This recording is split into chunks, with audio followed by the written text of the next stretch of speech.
So let's talk about this next slide here. Is you have this interconnection, and sometimes because we don't consider the supporting processes or the interdependent processes, that can cause consequences in other parts of the organization. And speak to us about that and give us some examples of what that is. This is one of the most critical parts of process management that needs to be addressed.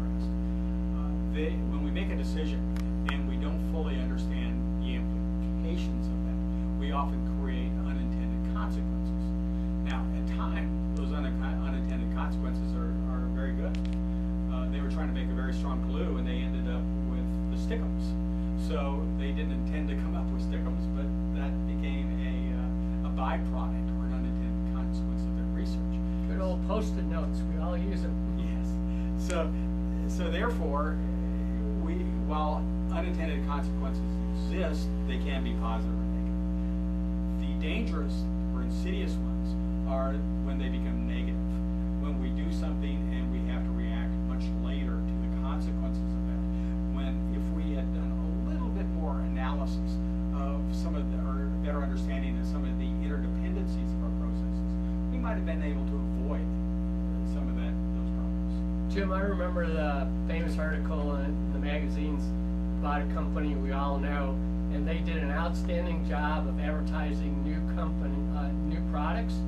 They just didn't manufacture them on time. So the ads were on TV and the newspaper, but the products weren't in the store. Then they went to fix the problem, and they got them in the store, but they didn't have the advertising out. So here the new products were sitting in the store, expiring because there was no advertising. So even very successful companies sometimes don't get these interdependencies of processes down pat, and that can cause tremendous problems. Absolutely. And there are really three reasons for this. The first one is the complexity. It's very difficult often to understand in very complex processes, all of the interdependencies. That's a very difficult one. However, there are other two reasons. One is that we often have biased decision making.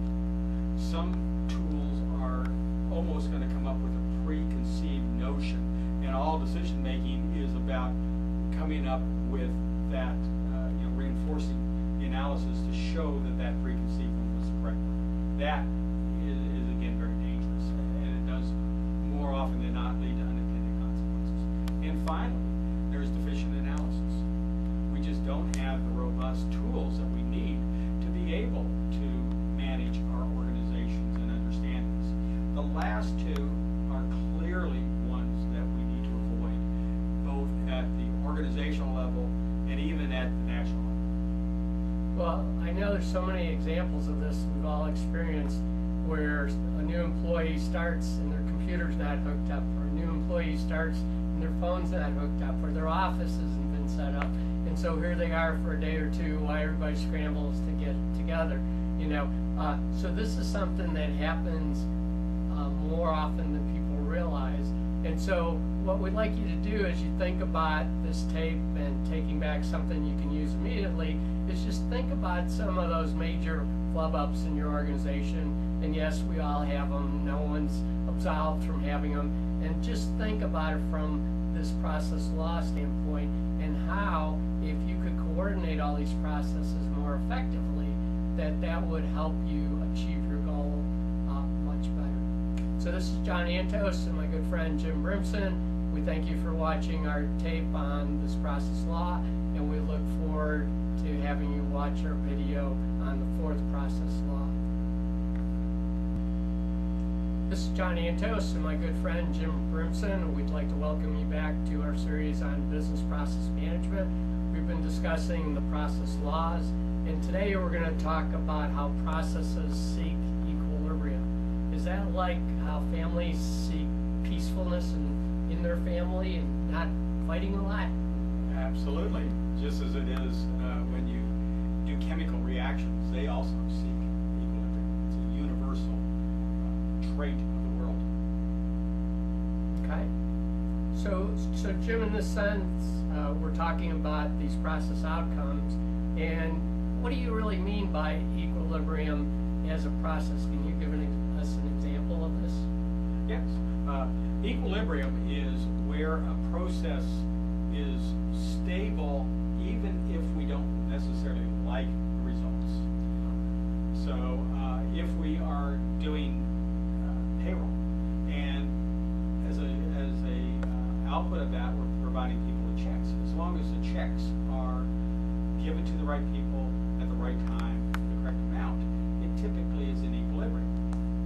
Efficiency is not necessarily a factor that affects equilibrium. So if I issue payroll checks and every week I'm 1 day late, but I do it 1 day late every week, would we say this process is in equilibrium even though it's 1 day late?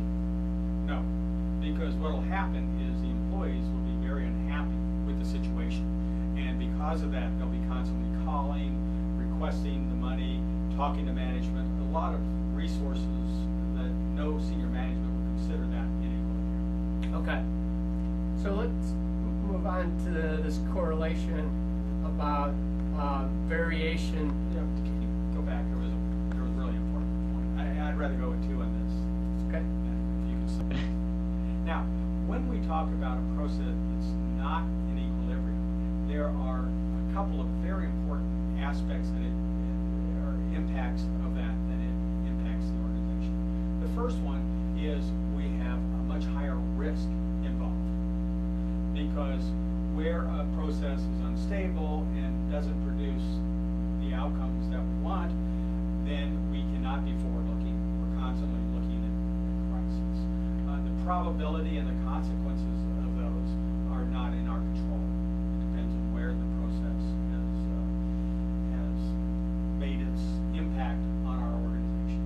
So process risk is at a very high level when we have this unstable process.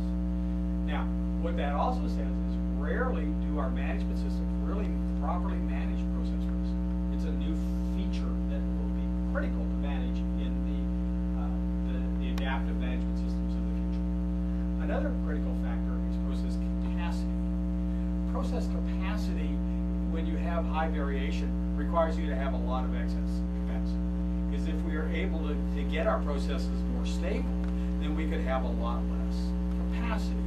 And capacity really ends up costing our organization in terms of resources that are not creating value, or they're just there in reserve just in case we need those. So both of these factors are very influenced by the instability of the process.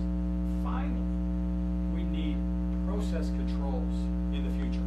A process control is a real-time control that actually works in conjunction with the process.